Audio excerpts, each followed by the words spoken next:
You're listening to an interview taken from the Tonic Talk Show and Podcast, heard exclusively on Zoomer Radio. To download or listen to the original episode or other episodes of The Tonic, please visit thetonic.ca. The unapologetically bold force behind thevalv.com, with a no-nonsense attitude and an outspoken spirit, Val V fearlessly challenges the status quo and tells it like it is. In a world where sugarcoating reigns supreme, Val V is a refreshing voice of authenticity, unafraid to speak her mind and call out the BS. Whether it's tackling tough topics or sparking meaningful conversations, she doesn't hold back. If you're looking for a safe space, you won't find it with her. But if you're ready to embrace honesty, embrace discomfort, and embrace real talk, then welcome to thevalv.com, where authenticity meets attitude and truth reigns supreme. Welcome to the show, Val. How you doing? I'm good. Thank you so much for having me. So that's quite an intro. We're gonna have to see where this goes. Today, I thought it would be interesting to bring you on. I know you do some work coaching people and sort of creating human connections. So I thought it would be interesting to get your perspective on the human connection. So what does it mean to be untamed and tough? What do you mean by that? Well, it's just about being, like you said, authentically yourself. I love shattering the ceilings that people set out for me, so that's what it means to me. Okay, so when you talk about authenticity, what do you mean by that? Like, do you mean in demeanor? I mean in every way. So I literally don't have a filter. Whether I've just met you, you're friends for 40 years, you're CFO of a company, it doesn't matter. I don't change for anybody. The way I speak is the way I speak. I'm honest. I'm blunt. I can look at different situations and, judge what I should say and not say. But whatever comes out of my mouth is me authentically. So do you think that everybody should be as authentic as you are? Yeah, I really do think that should be. The world would be a better place. But would it? I mean, how shall I put this? I am a blunt instrument too, so I get what you're saying. I'm not arguing against what you're saying, and I do believe we need to be ourselves. But do you think everybody is ready to hear the truth? You might be ready to say it, but can everybody stand it? I think the fact that we don't tell the truth and we're so fake in so many ways, we've created a culture that if you do say something that is truthful, they find it offensive or hurtful and they get offended. And that's on them. That's not on me. And I think, going back to when we grew up, there was winners and losers. Now everybody gets a trophy. Nobody knows the feeling of losing. And by losing, you learn lessons in that, right? It just makes you fight harder, work better. And what are we teaching these kids that, oh, you're a winner, you're a winner. And they think they're the best all the time. I guess I would say then, do you believe, and I'm going to get philosophical with you here. All right. Do you believe that there's such a thing as objective truth, or are all truths subjective? In other words, when you're being truthful, are you acknowledging that perhaps your truth is an opinion as opposed to something that is factual? Or do you see it? Do you see the difference? Yeah, I get the question. Everybody sees, I guess it's their perspective of how, situations go down. But I'm going to speak in my truth because I can't lie. I can't do it. You mean you're no good at it, or you just don't like lying? I don't know. I think I could be good at it. I was pretty good growing up in an immigrant household when I wanted to get out of things. Yeah. But I don't like doing it because it's just too much work to keep up with it. And I learned that very young.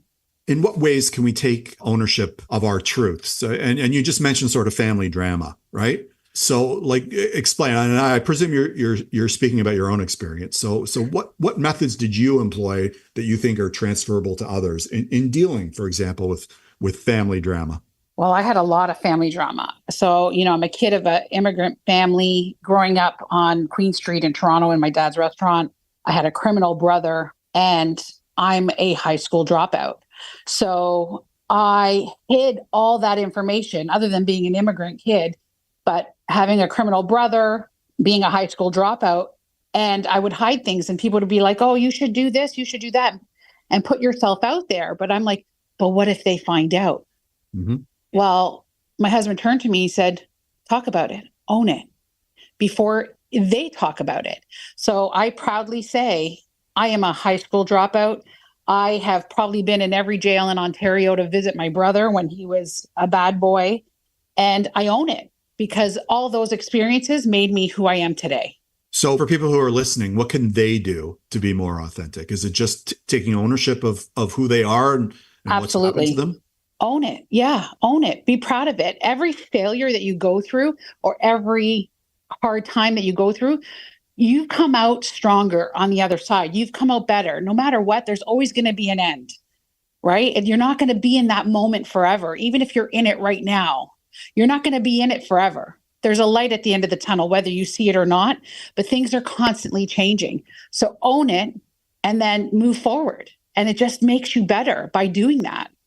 So most people don't really have an opportunity to sort of speak their truth, right? Like I can do it. I've got my own talk show and part of your business is telling your story. But you recently participated in Speaker Slam. So can you explain what that is and what happened when you first did Speaker Slam? Well, I took the whole thing, James. I won the whole thing, but Speaker Slam is a speaking competition. Mm-hmm. And the topic was about human connection. They set the topics.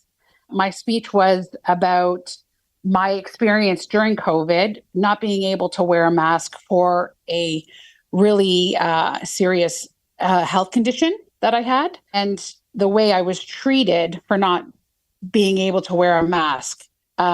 Basically, going through all that made me an award-winning speaker now. So, how are you inspired to pick that topic under the context of human connection? Flesh it out a bit for me. So I was there at one competition, just watching as a spectator. And there was 2 spots that one of the founders said on stage, we have 2 spots left for human connection. And I was sitting at the table and I said, F human connection. And another award-winning speaker looked at me. She goes, that's your speech. And I was like, oh my God, it's exactly what I do. I have Ladies Who Dine, which is a woman empowerment group. I promote human connection. It's what I do, right?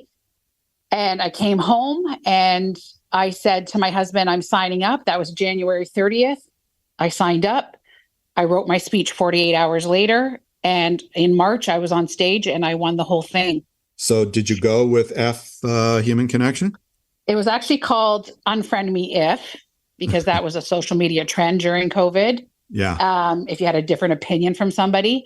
And then my first line was F human connection. You can find actually my speech on Instagram at the Val V. Okay. What do you think it was about your speech that put you on top? Was it the content or was it your delivery or a little bit of both? Well, everybody said how authentic it was. So the people that knew me, knew my story and knew what I went through for those few years. Like I removed myself off social media for 2 years because the negativity was so bad. I would go out just to go to the grocery store. I had the police called on me. I was called the C word, a murderer, a POS, like just everything, you name it, the dirty looks, big guys would attack me. And it was every day. So they knew that was my story. And I guess I relayed that on stage.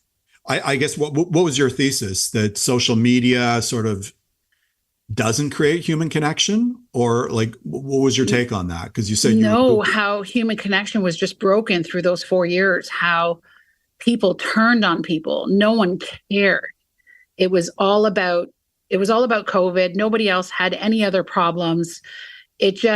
I felt like it broke the human connection where it would have been a time where we should have come together as a community and help one another.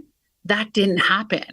So what do you think, other than the circumstance of COVID, what do you think are the barriers to human connection and how would you overcome them? I'm going to sound like a jerk here, but people really care what other people think of them. And the saying, it's none of your business what they think of you. I think a lot of people have a hard time when they realize somebody doesn't like them. For me, it doesn't bother me. You either like me or you don't.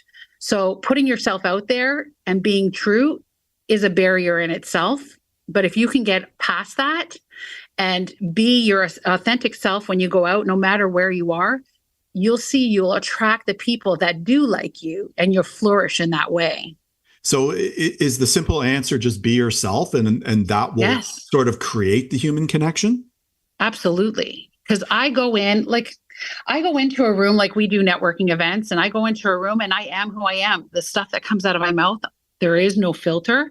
Right. I am a little bit shocking to people, and either some people will get offended and they'll just turn around and walk away. But those that like that type of conversation, they cling to me, they come to me, and you'll see that I'm standing there all night talking to new people and creating real connections. Okay, but that's you. Do you think Yeah. do you think everybody is capable of doing that though?